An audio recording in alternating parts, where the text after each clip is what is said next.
2 hands-on preview.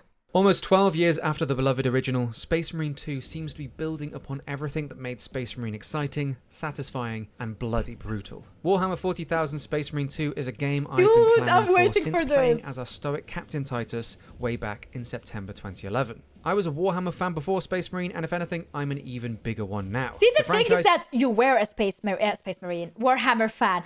Me, I just started becoming one. Like, I have no idea. I played a couple of Warhammer games, but like, I'm now into this world building, and it's so diverse. Like, it's so complicated that I'm very lost. I need a game to explain things to me. This has been an important part of my life, and I wanted you, dear listener, to know this little bit of context of myself and my relationship with Warhammer, so that when I tell you during my 1 hour hands-on with Space Marine 2, I was grinning ear to ear, and my eyes were drying out due to them being locked on the grimdark scenes unfolding before me. You may get a sense of just where I'm coming from as I share my thoughts fresh from playing a game I've thought about for almost 12 years. While I wasn't able to record my own gameplay, it is clear from the snippet that I got to play that the developers at Saber are also fans themselves. With a drive to do Space Marine, its world, and the franchise justice, not just for long-time fans like myself, but for those new to Warhammer as well. The first thing I noticed was Space Marine 2's attention to detail as the game opens up on Titus with his new squad on their way to support the Cadians on the planet's surface. I felt like the once upon a time at Hollywood meme, pointing my fingers at the screen as I excitedly picked up on little details on Astartes' armor. I wish I was like on that level to pick up details. For me, everything looks new. Appreciation for the source that the game can also feel approachable to those with fresh eyes too. I was quickly thrust into the heat of battle, as any good Space Marine should be. But with every giant footstep, the combat in front of me grew into a spectacle that caused me to mutter a very British bloody hell. Hills in the distance were full of swarming alien Tyranids, the view between them and me being cut apart by the ruby flashes of last fire as human allies fought to hold back a Xenos horde that was quickly filling both land and sky. And it was no small skirmish. I was quickly struck by how many enemies the game throws at you, but just a few squeezes on the trigger of your bolt rifle and swings of your giant combat blade will see the enemy ranks start to thin. The combat will feel familiar to anyone who has played the original game, but as the Space Marines have evolved between games, so too has the furious bloodletting. The combat retains all the hacking, slashing, shooting, punching, and kicking energy the series is known for, with you're gonna die. executions topping up your armor and kills restoring recently lost vitality until you can find a brief moment of reprieve to pop a stim. The additions to the combat have only served to make it even more satisfying and engaging. Average strikes from almost any enemy can be parried away to create space and do damage. Sorry, I have to pause a bit because I will forget it. But you can see and notice the movement on this guy because of the armor and how heavy it is. You can see that even though you have dash and other things as well, it still feels slower, you know, because of his armor. And I love that detail. He's a big boy, yeah. With more intense attacks being marked by a blue circle and unblockable ones that you must dodge being signaled by a red one. Depending on the enemy and their strength, a perfect parry or dodge to one of these attacks will either instantly kill the foe, stun them, or allow you to retort with a gun strike, pulling out your bolt pistol at close range and firing a critical hit into the now exposed squishy bits of the Tyranid in front of you. Your melee strikes are all activated by one button, with heavier, potentially stunning attacks requiring you to hold down the attack at the end of your combo. It's a simple system that has been inherited from the previous game, but it too has been built upon. Now, at the end of your combo, if you strike one of the smaller Tyranid Hormagaunts or Termagaunts with a stun, you can gun strike the disgusting bug next to them for an extra well-timed kill. These additional elements do a lot to build on the flow and satisfaction of the combat, but due to the number of enemies you'll be facing, they also feel important to prevent the melees becoming too overwhelming. Because when you fight Xenos space bugs, you're going to be fighting a lot of them. During melee combat, you are now able to lock onto larger enemies like Tyranid warriors, allowing you to focus your attacks and movements around the biggest threat instead of being bogged down in the chaff. These enemies will also engage you much more intelligently, blocking your attacks or adding their own unblockable combos into the fray. This causes you to more carefully consider your... I can see my frame drops dying at this moment. Dying. They're gone. They pack their shit and leave. Next swing or back off a few feet to empty a magazine of bolt rounds into them. But executing one of these larger threats will cause, and I'm putting my Warhammer nerd hat back on here, what appears to be some kind of psychic synapse feedback, as the smaller enemies around them recoil and die as they appear to be cut off from their hive mind. I feel as though I had to shake off old habits or muscle memory from the previous game, but after a few fights I was gleefully catching leaping enemies on the whirring teeth of my chainsword. And once you've seen that spectacle, I don't think there's any going back. Weapons now also feel somewhat more defined. I got the sense that the combat knife is now a viable alternative to the chainsword, offering faster and more focused strikes versus the chainsword's slower, but wider and more damaging sweeps. I was also able to supplement my melee-focused loadout with either regular or heavy bolt pistols. Other primary bolt weapons, such as the bolt rifle, auto bolt rifle, and bolt carbine, allowed for some variety in ranged combat. Depending on if you prefer considered accurate shots, the bow feels like a sniper, or a high rate of fire for close quarters engagements. I also found heavy and more specialized weapons like the massive heavy bolter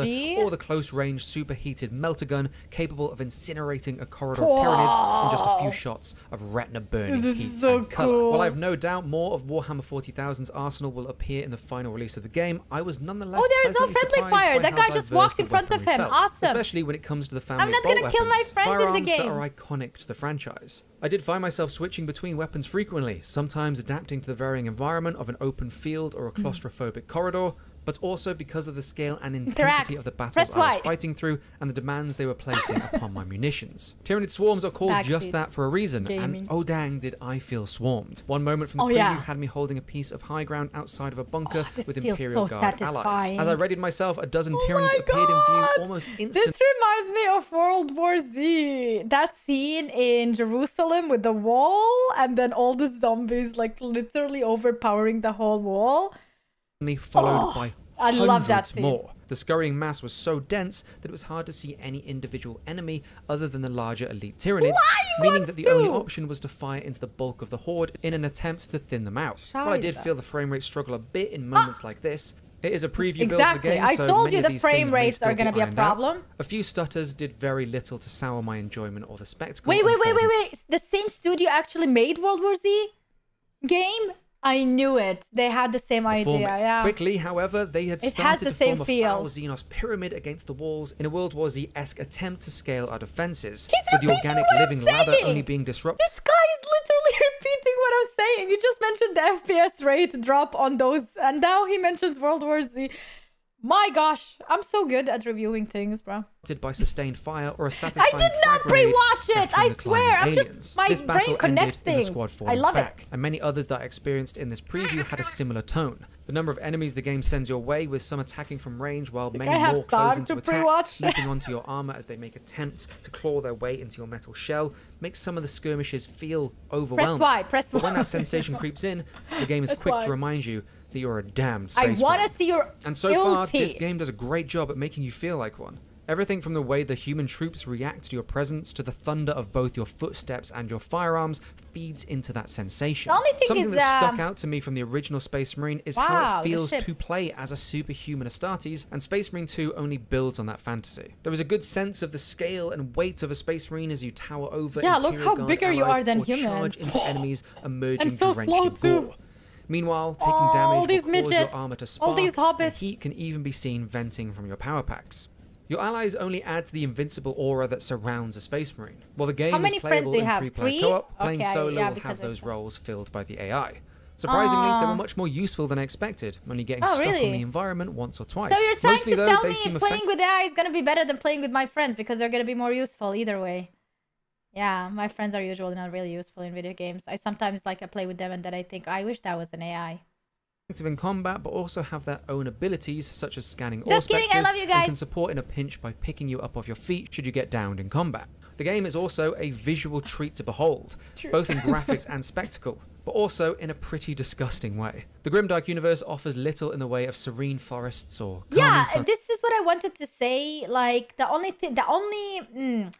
only criticism I would have when it comes to what we saw here, because this is subject to change and it's work in progress, the fact that the whole scenery looks always the same, kind of grayish, muddy area. I wish they added more variety to this and at least maybe even more time zone. Like, for example, daylight, sunset, sunrise, and change the coloring patterns of the same area just by changing the time. I feel like if anything, they should maybe have added that.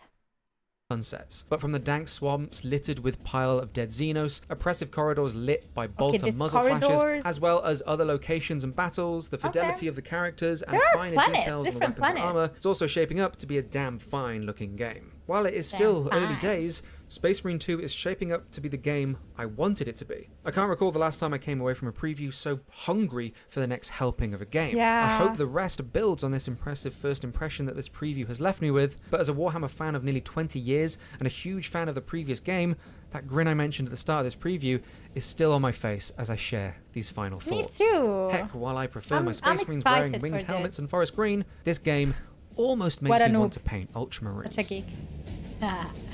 Thanks for watching. Thanks for reviewing it, Dave. That was fun. That looks really cool. Thanks for sharing, guys.